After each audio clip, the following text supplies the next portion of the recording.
Hey, welcome back to Evil's Comics. I'm Evil Mike, and I have a review for you. This is Justice League issue number 69 from DC Comics. We got written by Brian Michael Bendis, pencils and art by Phil Hester and Eric Gapstur. Then we got colors by Hi-Fi and letters by Josh Reed. Um, Still continuing on with Justice League, but this does start a new arc called The Biggest Score Ever. And it is kind of tying up some things that happened in the last couple of issues with the Justice League, and now we are getting a crossover with Checkmate and what's going on in the spy world of the DC universe. At the previous issues, we ran into Damian Rose, which is the long lost or long forgotten, or however you want to put it, but the brother to Lois Lane. I don't remember his real name, but he does have a Damian Rose is his his code name. I forget what his real name is. It's something Lane. I think it's Nathaniel, but I can't remember. Bad with name guys.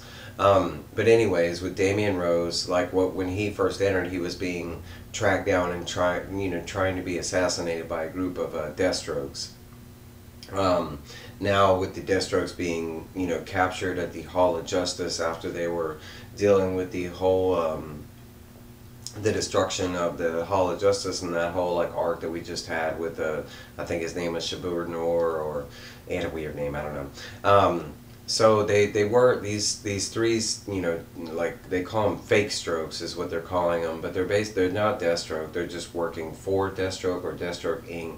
But basically they're trying to figure out why they were trying to kill Damian Rose. The Justice League does eventually question all three of them. Two of them they ultimately just take to different prisons and make them go on their merry way. The third one they do follow and track down because he's more of the rat in the group or whatever. They do follow him, and it doesn't really lead to anything. It's a whole bunch of mystery, and because that's what this whole issue is basically a detective issue from different fronts. But the three fake strokes in the beginning state that that they're just there to mislead the Justice League, and eventually they do follow the rat in the group, and it doesn't really lead to anything that they can figure out. There's a whole bunch of weird stuff the Royal Flush gang hiding, but not really hiding, but in plain sight. There's a whole other thing where somebody does show up and he attacks Superman. They don't really know if he attacks, but at first they think it's a projectile because they're on their detective part of the story. But eventually Superman does get shot down, and he does after they do catch Superman, because he is knocked out of Earth and into orbit, and they have to because he's flying at speeds of light, and basically they have to bat him down to stop him. And when they do, Superman reveals that he was hit by something, but it wasn't a projectile, it was a person or something like that. But it was so quick, and he wasn't expecting it, that it just comes off crazy kind of thing. They do end up trying to stop this thing, he does, whatever it is. It kind of looks like fire or something like that, but Hippolyta and the other Justice League members, they do try and stop whatever this is, but it just kind of dissipates and disappears kind of thing, and without any explanation. They do go back to one of the other inmates, the fake strokes that they had sent to one of the prisons, because they didn't want to use this technique, but eventually they have to, drawing blanks at all their other detective ends don't pan out. So eventually they do go back to Hippolyta, and she is in control right now of the magic lasso, or the lasso of truth, as she specifically states to some of the other Justice Leaguers. But she does use the lasso of truth on the inmate, him basically stating that he doesn't know a lot about the secret society that he's kind of worked with. It's kind of they all kind of only know bits and pieces of the plan kind of thing. Eventually, it all leads back to it kind of looks like that there is a huge heist, and they know that, and something, they're being led in all these different directions, but none of the leads pan out. At one time they do run into the Royal Flush gang, but the Royal Flush gang's we haven't done anything or stolen anything. But they do pan out to a couple different leads that lead nowhere, and they kind of come back and they're like, okay, well, none of that is making sense. We do know that there's something supposed to be going on. At the very end, they do get, like, Superman gets a message from while they're in the Hall of Justice, from one of his, like, I don't know what they're called, but they're his androids that connect with his Kryptonian past. And the android kind of tells him that he has a situation, but he doesn't know how to explain the situation. And the Justice League find it really weird because it's supposed to be this high-tech, robot that's supposed to watch out for different, like, I don't know how you say it, but catalysts and stuff that go on in the world kind of thing. And the fact that the robot doesn't know how to state it, they're kind of weirded out. But as soon as they get this whole message, they do find out where the alert is coming from, because they get, like, some kind of geological disturbance from Antarctica, and of course they finally find out what the heist is and why all the misdirection. But in the very end, they show that the Hall of Justice, not the Hall of Justice, my bad, the Solitude of Sanctum, Superman's, his home base, the Solitude of the Fortress of Solitude. Man, I'm bad with name, guys. The Fortress of Solitude ends up getting kidnapped or stolen or what have you. They don't know how this is a possibility, but Superman does fly out there and it's gone. And that's where this issue leaves off at. There is the side story that's been running along with Justice League, and it's Justice League Dark, written by Ram V. And I've stated this before, but this side story has been amazing. I can't wait for Justice League Dark to start again. But just like all those other stories, we're at the end of this story. And basically Merlin has infiltrated his way all into at the bottom of Atlantis. He is about to unlock some kind of deep dark magic that has been forgotten even by Atlanteans for eons. He used this, like, mega worm to infiltrate Atlantis, to break the magical barrier. He has already infiltrated this tomb where he's supposed to be achieving the final victory.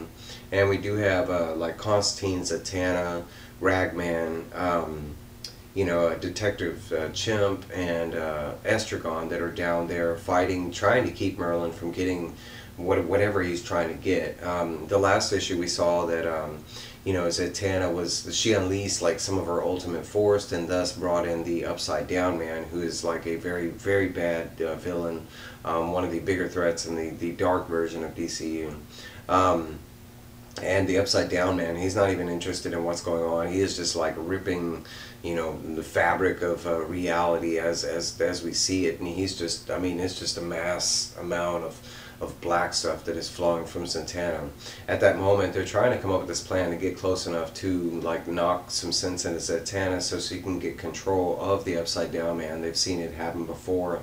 So eventually it's like this Constantine mixed with the Ragman, and they do this, like, whole superhero team up thing to eventually they tie her up using Ragman's soul, and then eventually eventually kind of, like, Constantine kind of, like, kiss punches her into remembering who she was and that kind of stuff, and they do get the Upside Down Man under wraps. At the same time, they are still kind of trying to stop Merlin, which, he still eventually evades using magic and stuff all at every end. And even because eventually, like, Aquaman shows up and he takes down Merlin, and even Dr. Fate, and I don't remember what her name is, but another mythical, like, knight shows up to take out Merlin, even stating that she has a Thingarian sword that's supposed to do, like, massive damage to Merlin if it connects.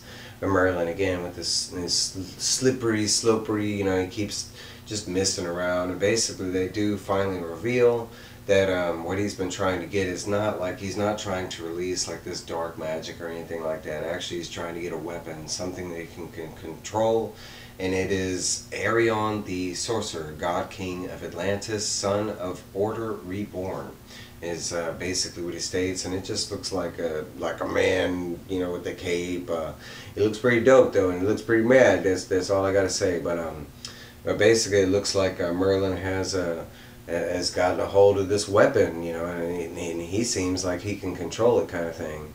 But you know, that's this review in a nutshell. I'll show you some of the art, and then I'll let you go on your way. If you feel inclined, please like, comment, subscribe, you know, all that good stuff. Go back.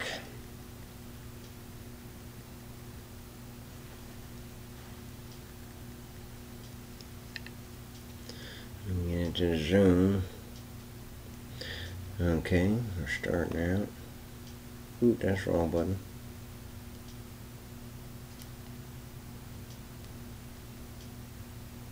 There's our fake strokes.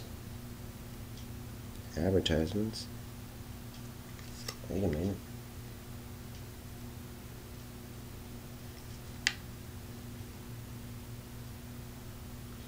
Zoom in.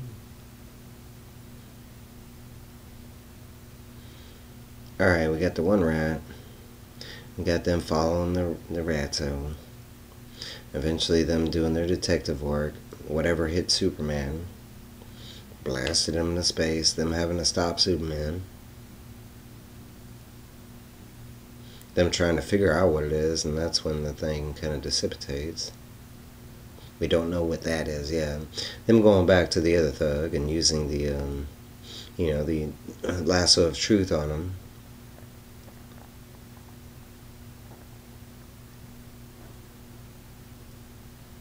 At the very end, when the Fortress of Solitude disappears, the Justice League Darkseid story. There's the upside down man there at the bottom, and is Ragman trying to take down the upside down man, which they do. Aquaman showing up and super pissed at Merlin. The two, it's Dr. Fate. I think she's called like the Ebony Knight or something like that. But basically, that is the weapon that Merlin was trying to, right there.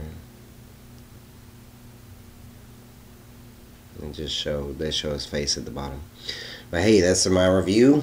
I'll let y'all guys go. Y'all have a great day, and I'll see y'all later. Bye, guys.